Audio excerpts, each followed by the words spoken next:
discuss the sports world's reaction to the coronavirus and its possible spread. We're joined now by Dr. Jennifer Ashton, who serves as the chief medical correspondent for ABC News. Hi, Jennifer. Hi, thanks for having me. All right. Absolutely. Thanks for being here. Well, we all know that most of the sporting events have been either postponed or canceled at this point. So how important was it for the various leagues to make these decisions?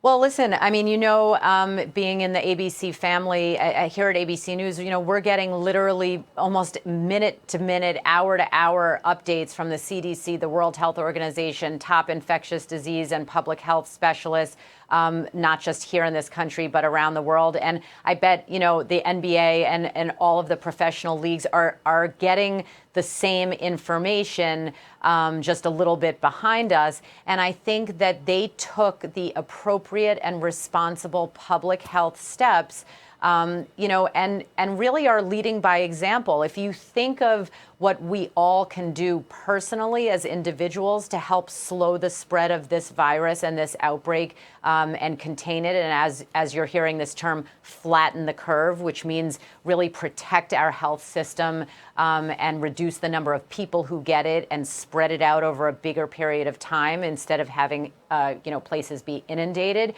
They're taking those steps not just on behalf of an individual, but on behalf of an organization, a league that literally has the potential to affect hundreds of thousands of people. So it was aggressive, and in my medical opinion and following what the World Health Organization is recommending, medically appropriate.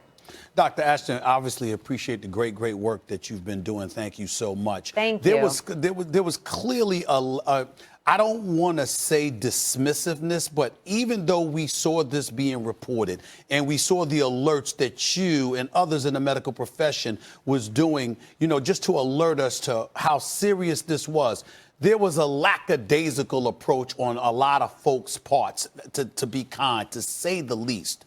In light of the decisions that have been made, clearly that nonchalant attitude per se has evaporated, and it has received the level of attention that it so richly deserves. How helpful do you believe that will be for us as a society moving forward in the immediate future? Well, gosh, I mean, I hope and think it will be very helpful. But let's drill down on that for a second, because you brought up some really important points.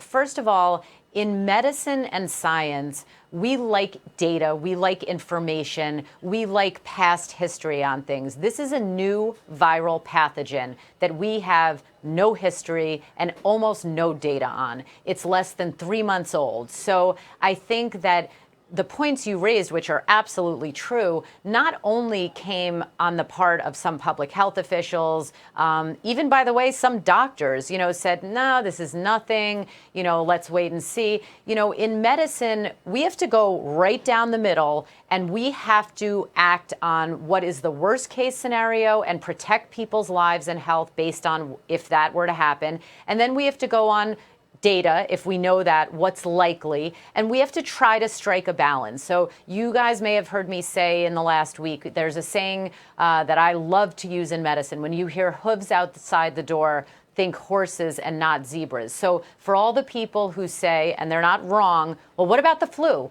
What about seasonal influenza? Yeah. The flu, which I talk about every year, both in my practice and on national television, has a PR problem because we report numbers that are jaw-dropping. Right now, we're waiting today. The CDC will release its seasonal flu estimates. Last week, they estimated 20,000 U.S. flu-associated deaths. But people don't listen to that. And now that there's a new kid on the block and people are saying, we don't know about this, we have to take it seriously, look at what's happening in other parts of the world, we want to protect Americans and make sure that doesn't happen here. Now people are interested in the flu, and I'm glad about that, but understand, and this is really the important part, this is not a competition. The flu can be mild, the flu can be deadly. Coronavirus can be mild and the coronavirus can be deadly. And the difference between the two is there's treatments and a vaccine that can help us with the flu, even though they're far from ideal. We don't have either of those things with this novel coronavirus, nor do we even know how it will behave. So that's why there is so much uncertainty. And you guys have heard me say it in medicine and in science. It is so important to say, I don't know. What we know, what we don't know. And a lot of times what we don't know can be as important. Do we have, well, the 1918 flu, there are some lessons that people have taken from that. I read something recently by Eric Jaffe, who said that there were different outcomes in different urban areas then based on some factors, including closing schools and restricting public gatherings. That seemed to really work. We're talking about sports here. That's been early intervention, like the timing of when you did that. And then what I want to ask you about, because already Major League Baseball probably didn't act early enough. ACC tournaments going, that probably shouldn't happen. That's not early. But then finally there's duration. How long you keep that in place. And in the sports world, what we're interested in are, it's unknowable, but what we start hearing is 2 to 3 months, it's going to get worse before it gets better. To the best of your knowledge, is there any kind of estimate of how long we won't be watching sports? No. And I'll tell you, anyone who is throwing out numbers, I'd like to look into the crystal ball that they're looking into. No one knows. And so it's important, first of all, to put this into timeline context, historical perspective. And also, as you mentioned, and I know that your viewers like mine at ABC News are acutely aware of this, as am I.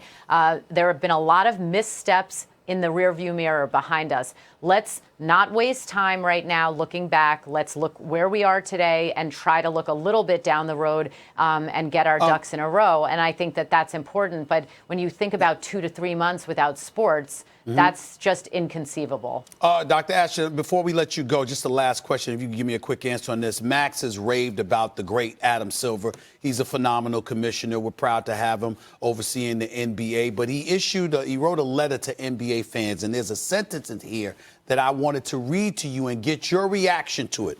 He says, this hiatus will last at least 30 days, and we intend to resume the season. Now, he said at least. It's not definitive, 30 days, and then we'll be back. We understand he's saying at least. But are you, as someone in the medical profession, comfortable with a sports league at this particular juncture saying something along the lines of at least 30 days, as if to say, we hope to have this under control within the next 30 days? Is that conceivable? Are you comfortable with that? I wouldn't read too much into that Okay. line. I think he's saying this is going to be at minimum a month, and then we don't know after that because we don't know the transmission dynamics of this virus. As I learn it from our top sources and reported on ABC News, I'll be the first to share it with you guys and your viewers. But, this is a devastating blow to the sports world. I have a daughter who's a Division I athlete. Luckily, she plays ice hockey. Her season just ended. But imagine, on the collegiate level, the professional level, for the fans, for the athletes, this is serious. But I know it's serious, but I'm just asking, is it conceivable? Is it possible that we could get this under control in 30 days? Is that possible? Look, I think anything's possible. From what I've seen from epidemiologists, is it likely? Probably not, but we don't know. All right. Dr. Ashton, thank you so much. We know you're very busy at this time, so thank you for coming on. Thank you so It's much. a pleasure to be on with you guys. All right. Okay, and just to reiterate the statistics we talked about earlier in the show, according to the New York Times, there are roughly 1,600 confirmed or presumptive cases of the coronavirus in the United States at this time, and there have been 41 fatalities due to the virus. Well, we do have much more to come right here on First Take. We'll hear from coaches on the decision to cancel March Madness. Plus, much more coming up on First Take.